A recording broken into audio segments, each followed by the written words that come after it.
Bhakti Bro Salute. Salute. What's up, y'all? So we're gonna make a quick video today about spirituality. I had a question in mind.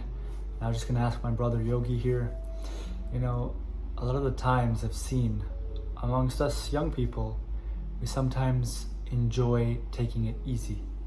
And we want to be spiritual practitioners, but at the same time, we want to take it easy. We enjoy our comforts. We enjoy video games. We enjoy our Netflix, and we enjoy what this world has to offer in terms of, nice homes, nice showers, nice hotel rooms. We all enjoy nice plane rides. So the point I'm trying to make is, can we chill and at the same time be spiritual? Can we relax, take it easy, have our comforts, live in luxury and still practice spirituality? Can I just take it easy? I don't have to be so fanatic, so uptight. Yeah, you can. It's based on what you want. You can be as spiritual as you want, and based on how spiritual you are, you'll get a certain result. It's just like this is a fitness channel, so let's give an example in fitness. Just like I can eat whatever I want, but if I just take it easy and just, for example, work out 30 minutes a day, I'll get a certain type of result. Maybe I will still gain fat. Maybe I won't burn as much as I should be burning. So yeah, that's the answer to your question. Your question was, can I take it easy? Can I be in luxury and still be a spiritual practitioner? Yes, you can. You can, but the result you'll get will be directly related to what you put in. Mm-hmm. So today I was listening to a class by Srila Prabhupada, and he was saying, what is Bhakti Yoga? And the answer he gave was, Bhakti Yoga is how detached we are becoming from materialistic life. How detached we are becoming from being attached to material things. So that's the definition he gave of Bhakti Yoga. And he said the point of Bhakti Yoga is we gotta try and become detached from materialistic things and attached to Krishna. So as long as you're getting attached to Krishna, you can have as much luxury as you need or as you already have. It's not about how much luxury you want. See, if you're wanting luxury, then that's something different. That's like you're wanting two things at once. So you want to be a Bhakti Yoga practitioner, which is about getting rid of the desire for these things. At the same time, you're trying to get these things. So those are two completely different paths. Now, if you have these things already, you're already a rich person. You're already making money and you've got a great home. Can you practice spirituality? Yes, because the whole point is to try and get detached from these things and attached to spiritual things. That's it. Okay, so what you're basically saying is, I can be comfortable and still practice spirituality. Yes. And it doesn't really matter. Well, it's about what you want. What I'm trying to say to you is, I can be relaxed in my spiritual life, take it easy, have luxury and comforts, and still go back home to Krishna. See, now you've asked me a different question. You said, can I still go back to Krishna while being comfortable in material luxury? Sure. And having fun. Yeah, and basically, balancing my material life with my spiritual life. I can have a good time, I can chill. And still go back to God. I can watch movies, I can go to the cinema, I can eat out, and at the same time I can chant 16 rounds, be spiritual, and go back to Krishna. Well, the truth is yes, that you can do both at the same time, but it will take you way longer to go back home, back to Godhead. Because going back to Krishna is a very big thing. It's huge. So you can't really have both and go there fast. So the answer, I guess, is how fast do you want to go back home? Mm. So if you want to go back home in this life, no, you can't just be chilling. You can't just be relaxing and having fun, having a good time. But if you want to go back in maybe 3-4 lifetimes, maybe 100, then totally you can chill, Right. You can chill out. Yeah. That's the easy and fast answer that I would give. But why is it like that? Why do I have to, you're saying basically I can't make it in this lifetime. No, but if you want to chill, then no. Well, according to the scriptures and the Vaishnavas, And you know, if you have the mercy of the saints, you know, you can go back in this lifetime. You don't have to try as hard. It's like, you know, Gop Kumar, like he just gave his disciple the Mathura Brahmin mercy, and his spiritual life was successful. Correct. So I can still be comfortable and practice my Krishna consciousness and still maintain, like, you know, my material luxury and my material life, and at the same time, you know, I can get the mercy of the Vaishnavas by serving them and doing my sadhana 16 rounds. I can go back in this lifetime, no? Well, two things. One thing is, you're talking about a 1 in a million chance. Like, what's the chance that I walk out of my door and, you know, I find $1 million? That's what you're saying. You're saying that that's called Kripa Siddhi. Kripa Siddhi means that the saint comes and he gives you Kripa, you're gone. Right. But that, again, it doesn't happen every day. So what can we do to expedite our process? I mean, it's just like saying, I want to be the president, and I'm just going to do that by sitting around and relaxing. Well, can you become president like that? No, you can't. In order to become president, you have to put in time, you have to put in effort and money and invest so much. And this is so much above being a president. Like, being a servant of Krishna is a position that's so much higher than even this world. Material world, you go up into the spiritual worlds, there's, you know, Sarashiv Loka, you gotta go through Ayodhya, you gotta go through Dwarka and Mathura, all the way to Goloka Vrindavan to become a servant of Krishna, become part of Krishna's family. That's not easy. Like, it's not easy in this life to become a millionaire. How are you gonna take it easy and go all the way up there, travel through all these planets? No, man, you can't take it easy and just get there. You gotta do the work. You gotta put in hard work. Yeah. And what I love about an example like this is, like, even if I want to become a great engineer, I have to put in so much effort. I mean, we're trying to build our bodies. It takes so much time and energy and dedication and sacrifice just to build a material body. So how hard must it be to actually put in time and energy into spiritual practice? Yeah. Go back home. Absolutely, bro. And I agree with your points, you know, and you know, it makes sense that, you know, we're striving for, like, you know, I remember His Holiness Indradyumna Swami always calls this bhakti path like a full-time career, you know? Like, and imagine, you know, you have different careers, like you mentioned, bodybuilding, or, you know, trying to be the president of a country. There are career paths, and you have to walk that career path. You have to give everything, you know? So how can we expect to attain this goal of, you know, the Supreme Personality, being a close associate or serving them? How can we expect to attain that goal By taking it easy. while taking it easy, while chilling? Like, it doesn't make any sense. This is actually the hardest, most valuable thing in this creation to attain. And we just think that we can kind of chill in the material world and have it easy, at the same time a little bit do spiritual and get benefits of both. It doesn't work like that, does it? No. Yeah. And again, this isn't like judging. This is just practical. It's like a math equation. Right. How much you put in is exactly how much you're gonna get out. Right. And it's amazing because one of the main spiritual practices is chanting the holy name, chanting Lord's names with love. So when you're chanting these names, you actually get what you want and more. Much more. So when you're chanting, and if your focus is, Krishna, I want to see you, I want to be with you, I want to remember you and my true identity again, and you're chanting with that focus, then that's what you'll get. But if you're chanting and you're thinking about even material ambitions, you'll get that too. Or even problems, you know? Yeah.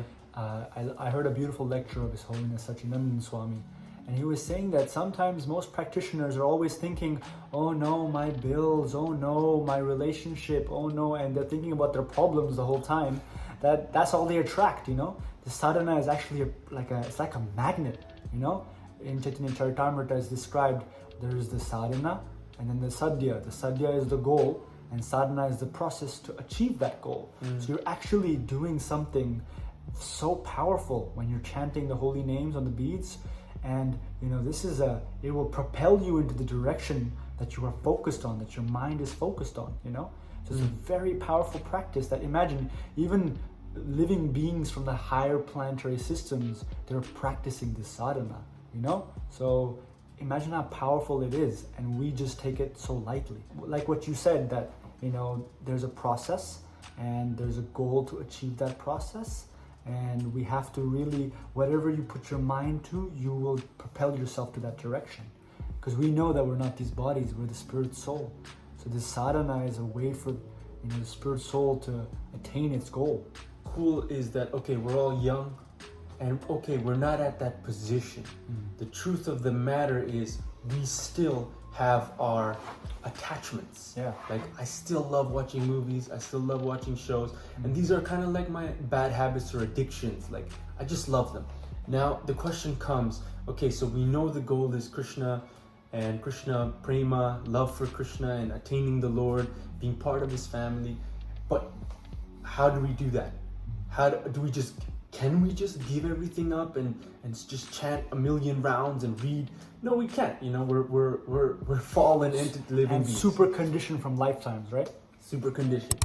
So Bhagavatam gives the solution, saying Janamati asu vairagyam jnanam chayad ahitukam. But by what? By practice of bhakti yoga. So by practicing bhakti yoga, you're gonna gradually gain attachment to Krishna, and you're gonna gain detachment from all these things, all these bad habits. Right.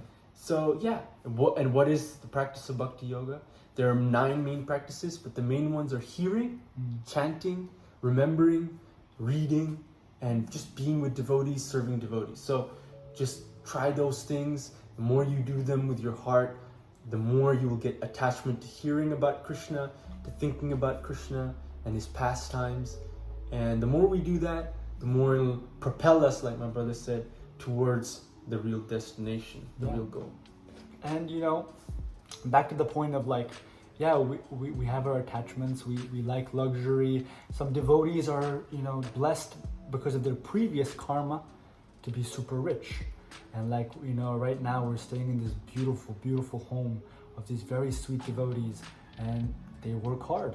And, you know, everything they have worked hard, and it's also from their past life karma. But what do? You know, that's what matters.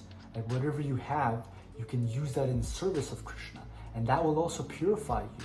You know, it'll purify you, and gradually you'll become detached to what you have, because you know it all belongs to Krishna. So what this beautiful family does, we'll show you guys the house. It's beautiful, man. It's like a mansion. It's like, me and Yogi were just like, if we lived here, we'd never leave, because you just want to stay indoors. It's so cool. So, but what do? They serve the devotees. They have satsang in their house. They call the sadhus. Like, we had our dear Guru Maharaj come and give a program and do kirtans. They purify their home by having the Vaishnavas stay here. Everything, you know, they have this wonderful cook. His name's Sandeep, our boy Sandeep. He's a great cook, you know. And then they offer all the food, all the boga. They make it prasadam by offering to the lords. They have a beautiful temple room upstairs. So they have basically spiritualized, Krishnaized this whole place, and it's like the spiritual world. It's for Krishna and Krishna's devotees.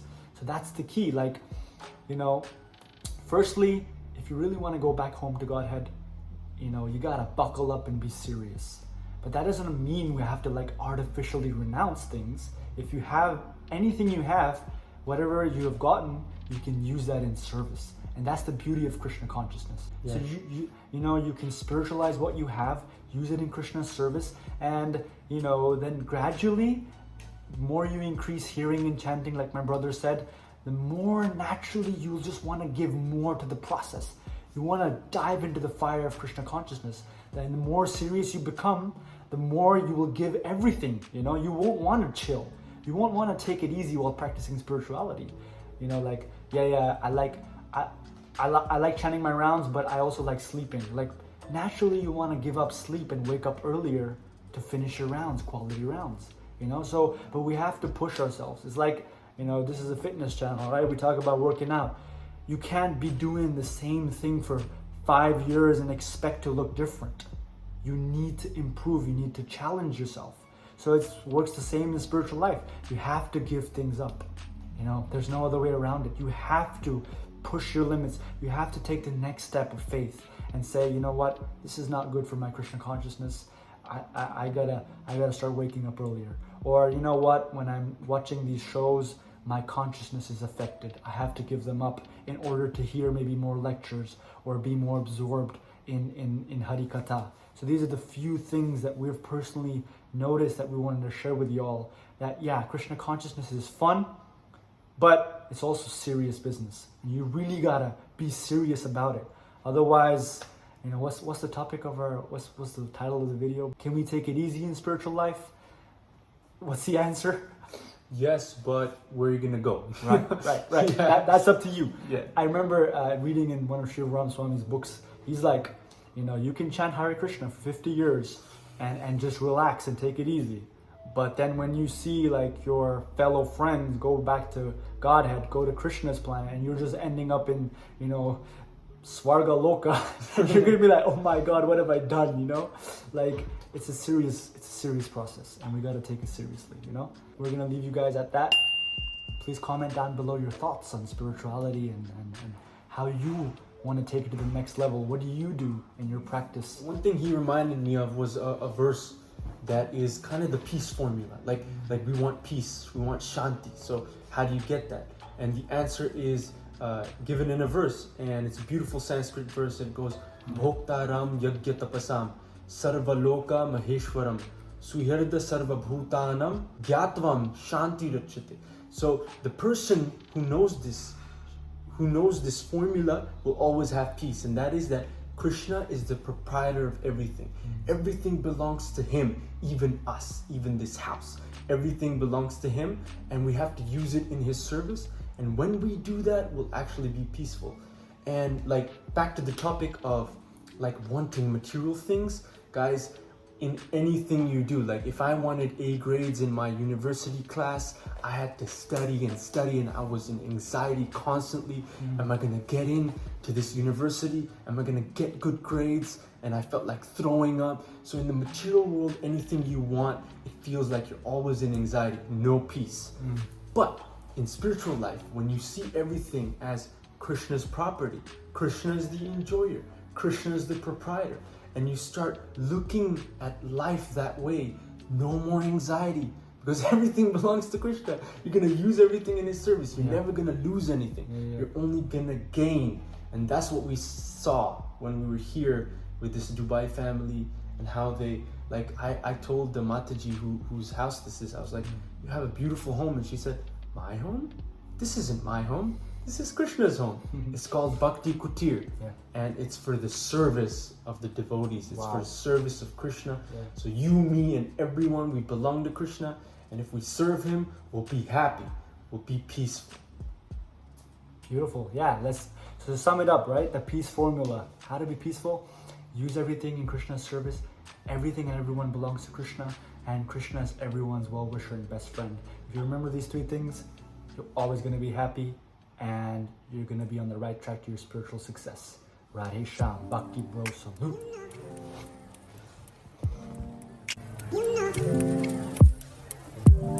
Look at that, bro. So here is a beautiful Yogindra Moksha. You see? Spiritual vision everywhere he goes. My boy. It's actually a sick crib, man. We kind of feel like Bruce Wayne when we.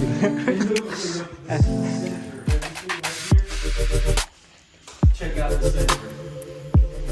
Check out the center. See? Wow. Everything for Govinda, for Shyam Sundar. Hey, let's show them outside. Yeah. Guys, this is one of our favorite places. You know why? This is because we got Lord Ganesh, Ganpati Bappa Moria, Haribo.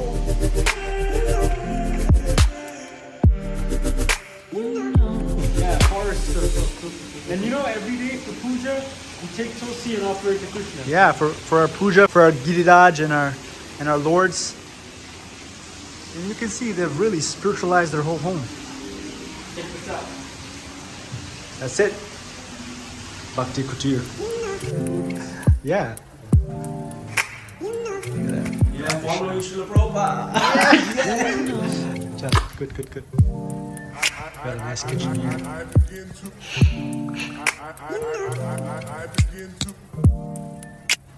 Staircase. Oh yeah. Look at this.